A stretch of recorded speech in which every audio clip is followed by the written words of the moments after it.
ni kwamba hawatupendi.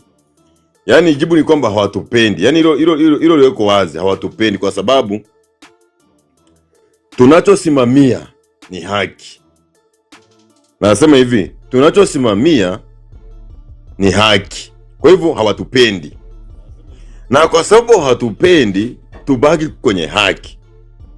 Naomba niongelee issue ya Ngorongoro. Ndugu zangu wa Tanganyika, Ngorongoro si ardhi wa Masai tu. Ngorongoro ni ardhi na ni urithi wa Watanganyika wote. Hilo liko wazi. Kwa hivyo mpumbavu anayesema kwamba Ngorongoro ni wa Masai cha wahamisho au ni wa Masai bwana, si tuhusu, huyo sio Mtanganyika. Ngorongoro ni Watanganyika wote. Ni urithi wa mababu zetu, ni urithi ambao Mungu aliona ni vema atupe si Watanganyika, ili iweze kuwa msaada katika maisha yetu na vizazi vyetu na watoto wetu na wajukuu wetu na taifa letu kwa ujumla. Kwa hivyo mimi naposema kwamba Ngorongoro ni ardhi yetu na ni urithi wetu wote wa Tanganyika, ni kwenye usahihi.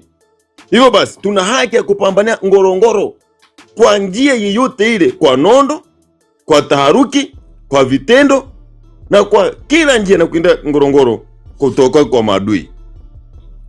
Kwa hiyo tunajua maadui zetu ni akina nani? Hauhitaji majibu. Unahitaji kuambia adui ni nani. Unamjua adui ni nani. Unamjua adui tunayepambana naye ni nani. Hajajificha, sio mchawi. Tunamjua adui yetu ni yupi. Kwa hivyo adui tunapomfahamu ni nani, ni lazima tudiri naye, tupambane naye kwa kila njia. Wasomi wakae kwenye nafasi zao, wasomi wenye kuandika bora waandike barua, wenye nondo wapige nondo, wenye taharuki wafanye taharuki. Kwa hivyo adui lazima tupambane naye kwa kila aina, kwa kila silaha, kwa mishare, kwa mapanga, kwa risasi. Tunawajua na sisi tunawajua, na wale wenye elimu wapige elimu zao. Mwisho wa siku tulikomboe taifa letu la Tanganyika. Kwa sababu mwanamke mwenyewe amesikia akisema kwamba Ngorongoro amewapa Waarabu, amewaisha wapa Waarabu. Amini sana kwa ujasiri wao, lakini nashindwa kuwaelewa mpaka sasa hivi hawajafanya jambo lolote lile. Tuungane pamoja Watanganyika wote tuikomboe Ngorongoro, kwa sababu hiyo ni mbuga ya wanyama ambao wasaidia Watanganyika wote. Trump samani ukimaliza kuongea Trump yale akaunti yako asibebe, unashuka. Kuna mtu anaitwa Toa yuko hapo chini hapo muda mrefu. Kama atapata nafasi ya kuongea, aongee haraka ili ashuke. Maana yani mimi sama Trump, yani akaunti azikai juu muda. Azikai kabisa hapo juu. Mimi wamelibani. Kwa hiyo ukipata muda wa kuongea mapema unaongea afu unashuka. Sam nani Toa akiongea anaongea afu anashuka. Sawa kaka. Kwa hivyo mimi naomba nimalize kuongea, nimepewa dakika zangu 5 kwa sababu ndio kakataa Toa pande. Tuilinde Ngorongoro Watanganyika wote. Tuungane pamoja, tuwe wajasiri, tupambanie taifa letu kwa nondo, kwa taharuki, kwa kila njia yote. Lazima tuikomboe Tanganyika. Lazima Tanganyika ikombolewe. Lazima Tanganyika iwe huru kutoka kwenye mikono haramu la muuaji Samia. Lazima tubaki huru. Lazima nchi yetu ibaki huru. Lazima Tanganyika ibaki huru. Lazima tuipiganie Tanganyika kwa njia yoyote ile. Nasema hivi kwa njia yoyote ile, kwa gharama yoyote, Tanganyika lazima ipiganiwe. Nasema nikimalizia, tuipiganie Tanganyika. Asanteni sana. Mungu awabariki.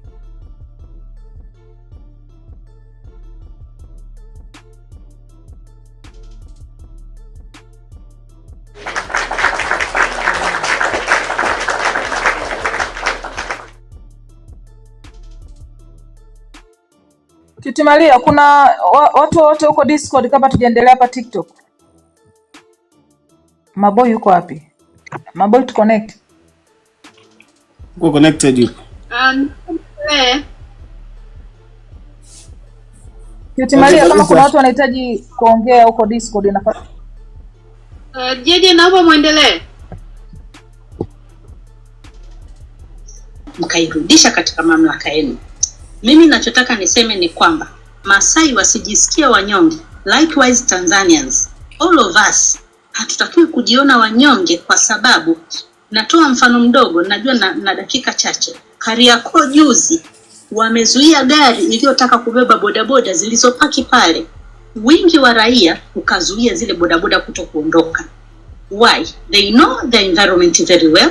Wanajua wapi tukiweka mawe hawatapita, wapi tukiweka miti hawapiti, wapi tukiomwagia mafuta tukawasha na kiberiti itawaka moto hawatapita, because this is the road. And if it is the road, they're using petrols, cars and other motor vehicles na vitu vingine hawatapita. Kwa hiyo mimi nataka nilete point kwamba mapinduzi ya kiraia bado nguvu kubwa ipo kwa raia, because we know our environment very well. Tutumie mazingira yetu vizuri ili mazingira yetu yaweze kutubeba katika kufanya mapinduzi. Sasa hivi tumeona tukijumuika kwa pamoja tunakamatwa, tunapigwa, tunakamatwa, tunakwenda kufanya matendo ya ajabu. Kwa hiyo kwa uonevu huo basi tutumie mbinu zetu za kivita za kikawaida za kimazingira yetu. Let us come together. Lakini kingine nachotaka ku stress hapa, tuungane kwa pamoja. Kwa mfano Masaizi wote nchini wakiungana kwa pamoja, wale ambao wanajua the cause, they know what they are fighting for. Kwa so land ya Masai ya Ngorongoro ndio land ya Masai wengine wote ambao kama ikipa safe. Kwa so wale wanatunza uasili, wako comfortable katika areas zao. Kwa kama wako comfortable katika areas zao, ni vizuri wakafight kubaki pale pale walipo, so they are comfortable in their own ways. Sisi wengine we are supporting them, tutawapa mawazo, tutawapa ideas, lakini they know the environment better than anyone else. Likewise sisi wengine wa Magomeni, wa Sinza, wa Kimara, wa Mwanza, wa Mbeya, wa Arusha, wa Kilimanjaro, tutumieni mazingira yetu to fight back. Let us fight back. Tusikubali kubaki tukiogopa magari ya polisi ambayo yanakaa njia kuu, while we know all the vichochoro that we have. Let us use our environment for our own advantages. Tutumie kila silaha tunayojua. Anayejua uchawi atumie, anayejua dini atumie, anayejua mlima atumie, anayejua mserereko, mterezo atumie. Every person atumie kila anachokiweza to fight back. Tanzanians, let us fight back. Masai, let us fight back. Kenyans, if you can help the same Masais.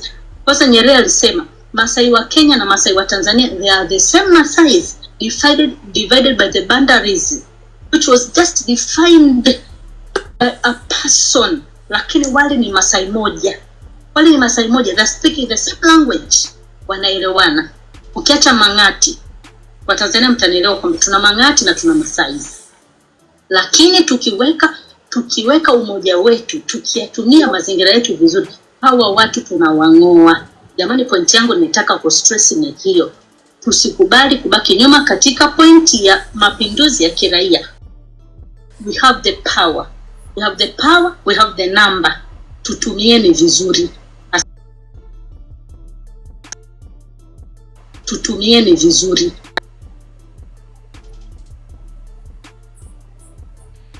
Asante sana Damita. Naweza kuchangia kidogo? Okay, Asante sana ndugu zangu. Katika hizi movement za harakati za ukombozi inabidi kwa kweli tuongeze kasi. Kwa sababu walio wengi kwanza walioanza na sisi, wengine walishasaliti harakati, wengine wamesha left. Kwa ndugu zangu kwenye hizi harakati, kwanza mimi niunge mkono hoja ya kusambaza vipeperushi. Kwa sababu kwa namna ambavyo sasa hivi taifa letu lilipofika, lazima kwa kweli kwa sasa tuwe na mikakati ambayo ni tofauti. Lazima tuingie kitofauti, ndipo haya mapambano yanaweza kunoga. Mimi naunga hoja ya usambazaji wa vipeperushi, na hilo tangu hata kipindi cha maandamano. Mkikumbuka vizuri, kama kuna mtu anaweza kunukuu, maana mimi account ninayotumia kwa sasa sio ile ya zamani toka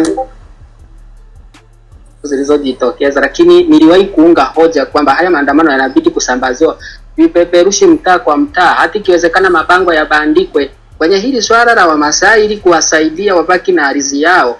Pia tunahitaji kuwaambia, cha kwanza, wadili na wasaliti wa ndani. Najua wanawafahamu, wanawajua watu wenye sauti, watu ambao kwenye jamii yao ndio wanaotumika na hao wanaojiita viongozi wa serikali, kuwasaliti na kuwauza. Kwa waanze kwanza na kudili nao, wazibe kwanza hiyo mianya.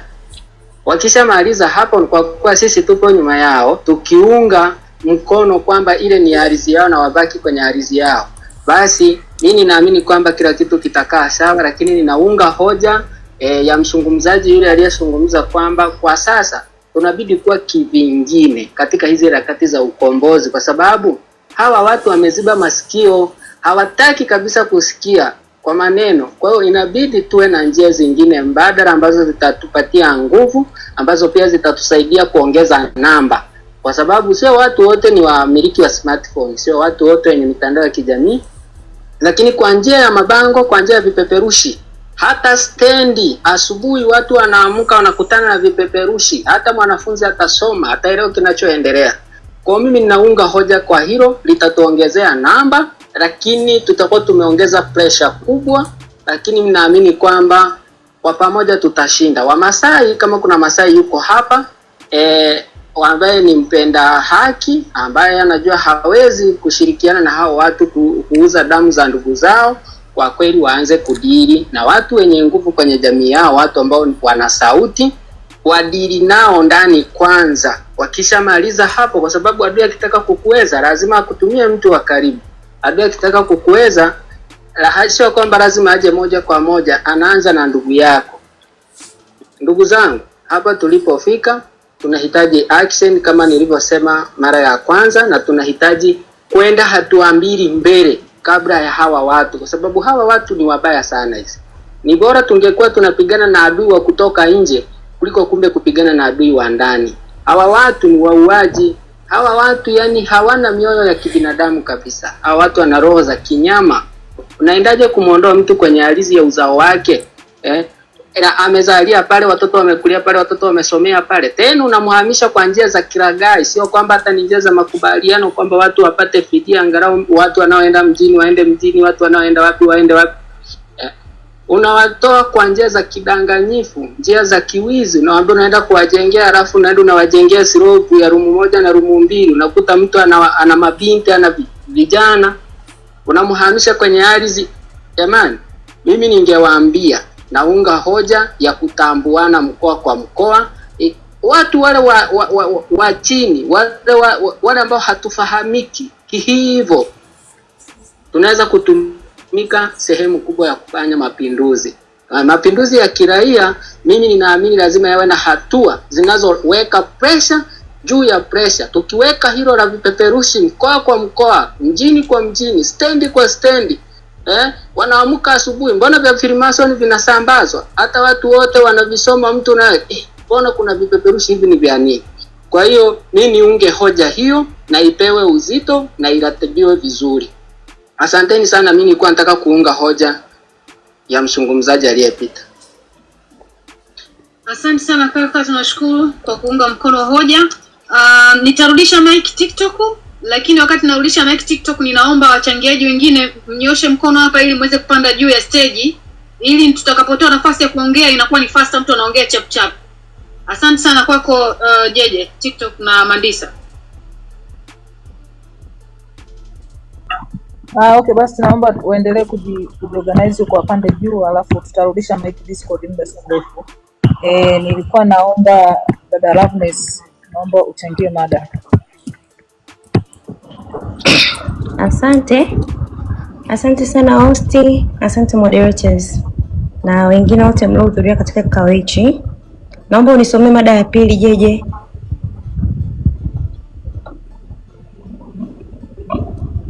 Mada ya pili ni umuhimu wa nchi kujiunga kwenye ukombozi wa kiraia.